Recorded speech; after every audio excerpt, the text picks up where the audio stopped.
Michael believed success had a simple formula. Work harder than everyone else, sleep less, earn more. And one day, life would finally feel worth it. At least that's what he kept telling himself.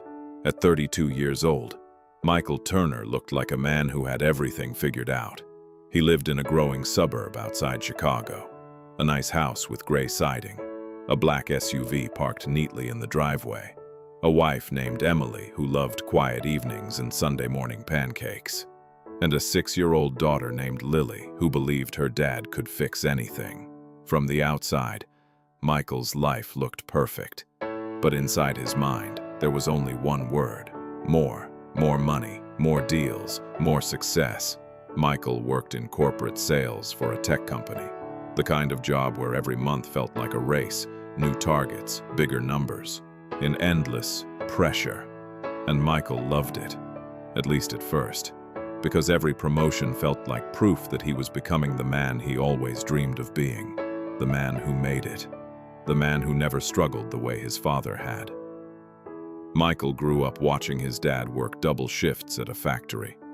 Long nights, tired eyes, a man who came home smelling like metal and sweat.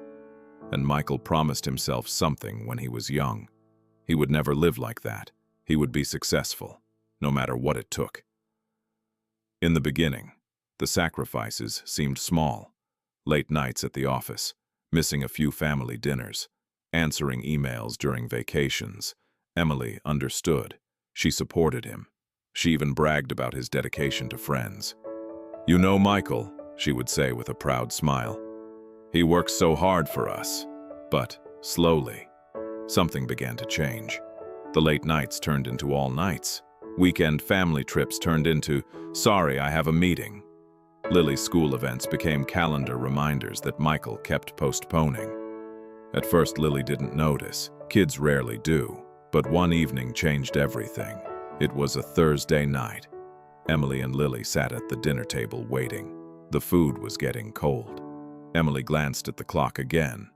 7:30 p.m. Michael was supposed to be home at 6. Lily poked at her mashed potatoes. "Mom, is Dad coming?" Emily forced a small smile. "He's just working late again, sweetheart." Lily nodded slowly. Then she said something Emily would never forget. "Does Dad like work more than us?" Emily didn't know what to say. Meanwhile, across the city, Michael sat in a glowing office tower staring at spreadsheets. Another deal, another bonus, another win. But something strange had started happening lately. Every victory felt shorter. The excitement faded faster. The numbers kept growing. But the satisfaction didn't. Still, Michael kept pushing, because slowing down felt dangerous, because stopping meant thinking, and thinking meant questioning everything he had built his life around. Months passed. Michael's income doubled, his reputation at work skyrocketed. He became the youngest regional director in the company. Everyone admired him, except the two people who mattered most. Emily started going quiet. Not angry, just distant. The kind of silence that fills a room like fog. And Lily. Lily stopped asking when her dad would come home. She had learned the answer already. One evening, Michael arrived home earlier than usual. He opened the front door expecting Lily to run toward him the way she used to. But the living room was quiet. Emily sat on the couch folding laundry. "Where's Lily?" Michael asked. "She's in her room." Michael walked down the hallway. Lily was sitting on the floor drawing with crayons. He smiled. "Hey, kiddo." She looked up. Then something strange happened. Instead of jumping into his arms, she hesitated, like she wasn't sure how to act around him anymore. Michael felt something tighten in his chest. "What are you drawing?" he asked. Lily held up the paper. It showed a house. A stick figure mom, a small stick figure girl, and an empty space beside them. Michael pointed gently. "Where's Dad?" Lily shrugged. You're at work." The words were simple, but they hit like a punch to the stomach. Michael laughed awkwardly. "Yeah, I guess I am a lot. But Lily had already returned to coloring. To her, it was just a fact. Michael stood there longer than he expected. That night, he couldn't sleep. For the first time in years, Michael asked himself a question he had been avoiding. What exactly am I chasing? But the next morning, the alarm rang. Emails were waiting, deals were closing, and the machine pulled him right back in. Then came the moment that changed everything. It was Lily's school play. She had been talking about it for weeks.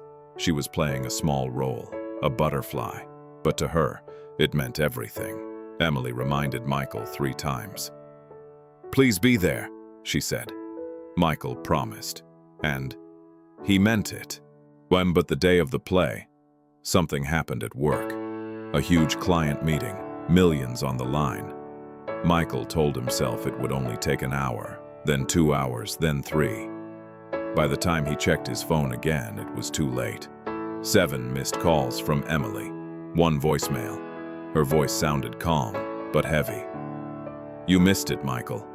That night, Michael came home to a quiet house. Emily was sitting at the kitchen table. Lily had already gone to bed. "How was the play?" Michael asked softly. Emily looked at him for a long moment. Then she slid a small piece of paper across the table. It was Lily's drawing from earlier, but this time it was different. The same house, the same stick-figure mom, the same little girl. But now, the empty space was gone. There was still no dad.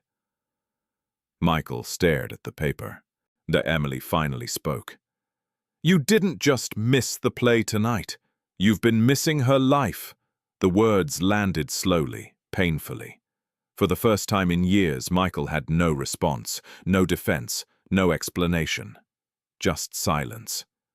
That night he walked into Lily's room. She was asleep, clutching a small butterfly costume. Michael sat beside her bed, and suddenly, all the numbers, the promotions, the victories, they felt meaningless, because none of them could buy back time. None of them could replay the moments he had already missed. None of them could make his daughter feel like she came first. The next morning, something unexpected happened. Michael didn't go to the office.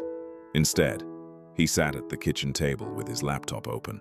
But this time, he wasn't checking emails. He was writing a resignation letter. Look, it wasn't easy.